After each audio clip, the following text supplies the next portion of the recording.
You will find this season that you'll find that I did something that I do something that I've never, ever done before in my career or in my life. And there's going to be a lot of situations where you're going to go like, wow, didn't see that coming at all. So this is Below Deck's 10th season. How would you say that you've changed from season 1 until now? I don't think I've changed at all. I still run what I call a tight ship, and it's based on a meritocracy. You get your job based on merit. You keep your job based on merit, and therefore you will lose your job for lack of merit. There's a few other things that you could do, but basically it's lack of merit. So that'll cost you your job. So in the last 10 years, I don't think I've changed that much. I may have, maybe I'm not so quick to be intolerant as I might have been in the past. But I think that just generally with everyone comes with experience and time. Definitely. Is there a piece of advice that you would give season 1 Captain Lee? Gosh, I don't think so. No. I've always operated by the motto, keep your head down, do your job, and everything else will take care of itself. Definitely. This is the biggest motor yacht in Below Deck history on this season. Yes. So did that add some pressure, add some new challenges this time around? Well, when you're first walking down the dock and you see the enormity of this vessel, and you just go, all righty then, let's jump in and get this party started. Get it started. Because it's not going anywhere without you. And so you've got to get on and get the job done.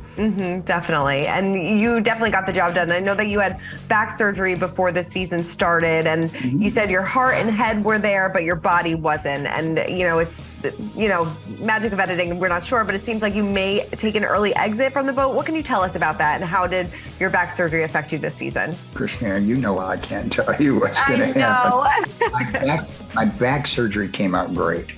It really did. You will find this season that you'll find that I did something that I do something that I've never, ever done before in my career or in my life. And there's going to be a lot of situations where you're going to go like, wow, didn't see that coming at all. And not only will it be true for the viewers, it was true for myself and the crew. How are you feeling now? Great. In fact, just before we started, I'd just gotten back from the gym, hopped in the shower, and ready to go. Ready to go. I mean, did it ever cross your mind, like, when you were going through the season, like maybe I would retire from yachting anytime soon? Did it ever get to, and I'm sure it was really hard for you to make those decisions that you had to make this season. I think personally, retirement's overrated. Yeah. I think you always have to have a purpose. You have to be doing something productive. And when yachting and the show itself stopped being fun is probably when I'll stop doing it. Was this season still fun?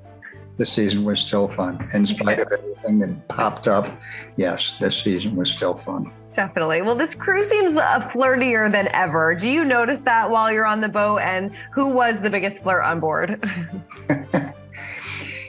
Now, maybe this is just me, but I thought that my bosun Ross bore a strong resemblance to a young Clint Eastwood. See it. And it was, I think he might be up for the top award in that bracket. What's your official policy on boatmances, and has it changed since you started the show at all? Not at all. You can't stop boat romances. The bad thing about them is if they don't work, and they almost never do. And so now you're faced with a dilemma. If they can't work together, what do you do? Do you fire one? Do you fire both? And now you're faced with the real possibility of having to find two people that you really didn't plan on. Right. So you hope that they're mature enough to handle it. But if they were, it probably wouldn't have happened in the first place. Right. Do you run into any of those obstacles this season? That's another one of those questions I can't answer for you. I know. I got to try, right? I'm trying hard, though. I try. Well, Frasier's back as Chief Stew, which is so much fun. And his team, it seems like everybody's kind of already going at it and fighting in the first episode. I mean, what can you tease about what comes of the Stew team this season? I think the Stew team, especially with Frasier at the helm, I think he acquits himself very, very well. Back to the point where I stopped calling him Frasier and I started calling him Mr. Olander, which I think was an appropriate title for him. Mm-hmm. It's very British, very proper. And he definitely knows what he's doing. Yeah. And he, for lack of effort, there was never any lack of effort and never any lack of results. Mm-hmm. So I was very pleased with the way he ran his department. Definitely. You know, the guests were a little too drunk, episode 1 for Rachel's 12-course meal. I mean, is there ever a policy that you have about stepping in if charter guests are drinking excessively? I think you may see that once or twice this season. Is there like one charter guest that you would never want to have back? Well, we had that, I think it was last year, we had that group of guests where one of them was really, I mean, they were drunk when they got on board. They stayed drunk, and by the time they got to dinner, it was really, and I had joined them for dinner, and I thought, what am I doing here? Right? And then I had that one girl that kept going, I heard you're from Michigan. And she did it she couldn't remember past 30 seconds. Oh, geez. So she had asked me if I was from Michigan about 10 times. And then here comes Eddie up the stairs and he goes, Cap, aren't you from Michigan? And I just thought, okay, paybacks are hell, Eddie. Right. I got to ask, what does your wife think of your Bravo nickname, Stud of the Sea? She gets a lot of mileage out of that one. And as for the last 10 years, probably will continue to do so. I love that. How do the both of you deal with long distance when you're traveling? You know, it gets harder as it goes on, but I think throughout our marriage, absence, the person that coined the phrase absence makes the heart grow fonder, I think knew what they were talking about. Mm-hmm. And I think, you know, sometimes you have to be away from someone for a period of time to realize exactly what you do have. And if they're always there and always right there at your beck and call or whatever, or you for them, sometimes we have a tendency to take it for granted, which we should never do.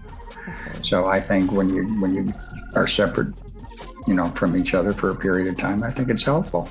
It does, definitely. Does she watch the show? Is there anything that you've done that you're like, she's like, oh, I can't believe you did that? I'm sure there are. I'm sure there's a lot of those. Yeah, we watch the show together, mm-hmm. and she offers me her critique, mm-hmm.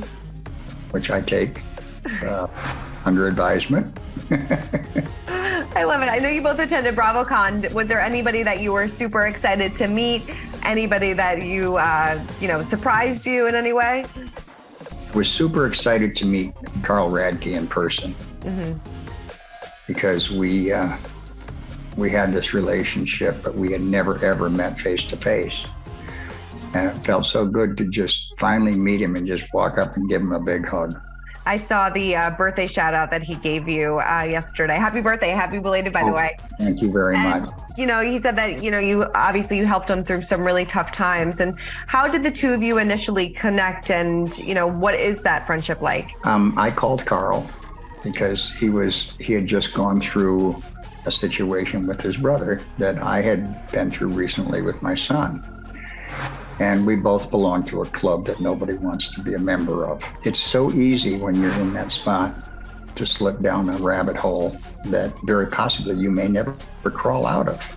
And I just wanted to let him know that I understood what he was feeling and that I would be there to help him if he needed it and wanted it, and to make sure that he got through this. Because time will never heal the hole that you have in your heart when something like that happens. But what I believe time will do is it will give you the skills to cope with it better as time goes on.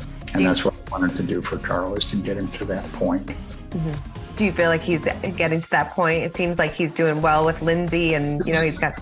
He and Lindsay are a pair. You know, when you saw their breakup, mm-hmm. and then that was the person Carl was then. Mm-hmm. But then they're back together and you see the person that Carl is now. Mm-hmm. And you see how Lindsay has adapted as well.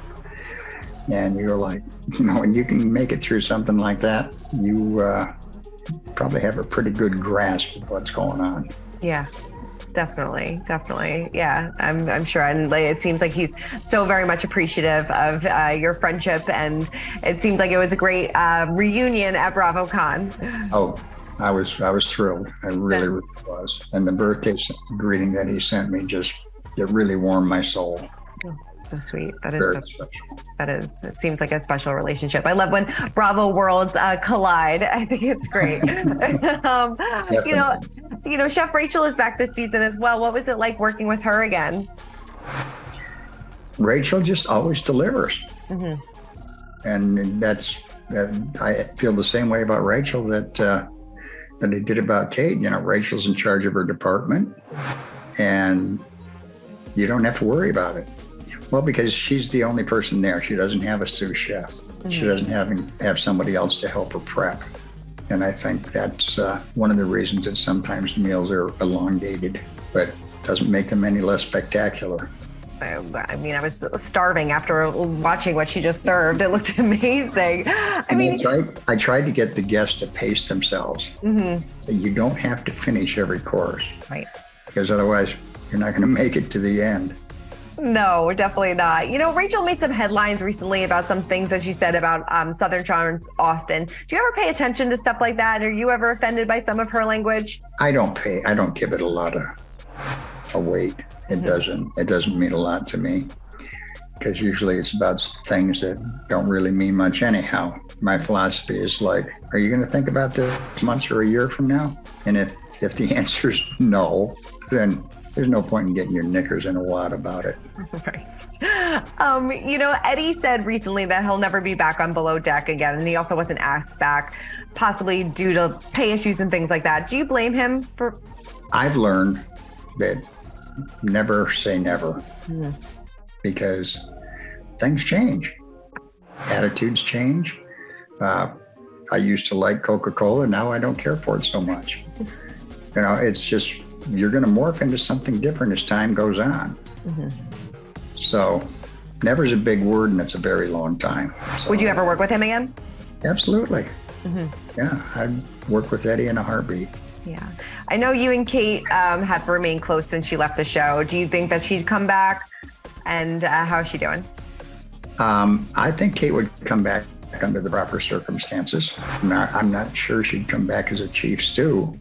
I'd love to see her come back as a guest. Yeah. I think that would be a memorable charter, to say the least. I think so too. Like I said at the top, we gathered some of your infamous catchphrases. So I'd love for you to explain what they mean. So first one, a sandwich. Well, I've always compared life to a sandwich. And, if you were ever a kid and didn't grow up with a lot of money, you'd get what we used to call a wish sandwich. Mm-hmm. 2 slices of bread, and you wish you had something to put in between. And a sandwich, if there's a lot of bread, that means there's not much in there. Likening bread to money. So life is like a sandwich. The more bread you have, the less you have to eat. Very, very wealthy people don't have to eat a lot of that. Love it. Next one, madder than a pissed on chicken. I used to be a big fan of Calvin and Hobbes. Mm-hmm. I used to see these bumper stickers where, Ford against Chevy, where it'd show Calvin with his little woo-woo out and he'd be pissing all over a Ford truck or vice versa. And I just thought, God, chickens are hard to catch, but I bet if you caught one and you pissed on it, he'd really be mad. I love it. And it was inspired by Calvin and Hobbes. Great. Next one. You guys screwed the pooch on this.